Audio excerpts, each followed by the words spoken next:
કે મા બાપે જયારે તમને જન્મ આપ્યો, તમે બે ભાઈ એક બેન, ત્રણ ભાઈ બે બેન જે પણ હતા, 4 5 3 2 જે પણ હતા, મા બાપે જયારે વારા પાડ્યા હતા,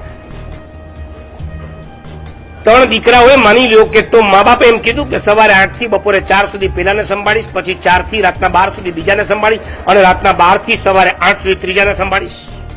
કીધું તું એકલી મેં 3 4 ને હેન્ડલ કરતી હતી કે નથી કરતી? અને એ તમે મોટા થયા પછી તમે બે ભાઈ ભાગલા પાડીને એમ કહો 6 મહિના તારે ત્યાં 6 મહિના મારે ત્યાં, અથવા જે ખર્ચો થાય એમાંથી અડધો હોસ્પિટલની અંદર જો મમ્મી પપ્પાને લઈ જવામાં આવશે તો જે પણ બિલ આવશે અડધો. નાલાયક છોકરા ત્યાં સુધી મેં જોયા છે મુંબઈ ગોવાની ટેન્કમાં. બે ભાઈએ ભાગલા પાડી નાખ્યા મા બાપના. 6 મહિના તારે ત્યાં 6 મહિના મારે ત્યાં. જે ઉંમરમાં મા બાપને એક ઠેકાણે સ્થિર કરીને એમની સેવા કરવાની હોય એ ઉંમરે આ કંબાક્ત દીકરાઓ મા બાપને ફેરવતા હતા 6 મહિનાના વારા પાડીને.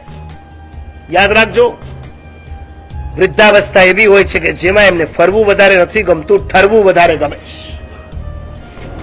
એ લોકો જ્યાં રહેતા હોય છે ને તેમનું મન લાગી જતું હોય છે, ત્યાંથી ઉચકીને પાછા તમે બીજા ઘરમાં લઈ જાઓ છો ને, એ 2 કે 3 દિવસમાં જોજો એમ કે મારે પાછું ત્યાં જવું છે, મારે પાછું ત્યાં જવું છે, એને શૂટ નથી થતું.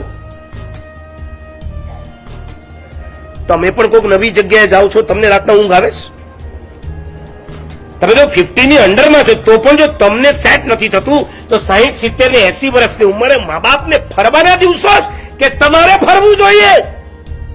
મા બાપને કેવું જોઈએ તમારે આજ બંગલામાં રહેવાનું છે, સેવા કરવા માટે અમે વારા પાડ્યા છે, તમારા વારા નહીં. 6 મહિના મોટો સંભાળશે, પછી એ મારા બંગલે આવશે, હું તમારા બંગલે આવી અને તમારી સેવા કરીશ.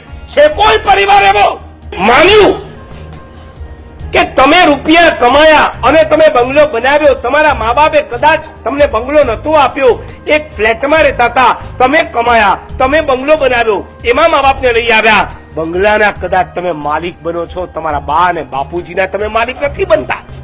તમારી શબ્દ રચનાઓમાં ફરક લાવો, પરિવર્તન કરો. હું મા બાપની સાથે છું, મા બાપ મારી સાથે છે, આ શબ્દના પ્રયોગમાં તમારો અહંકાર, ઈગો છતો થાય.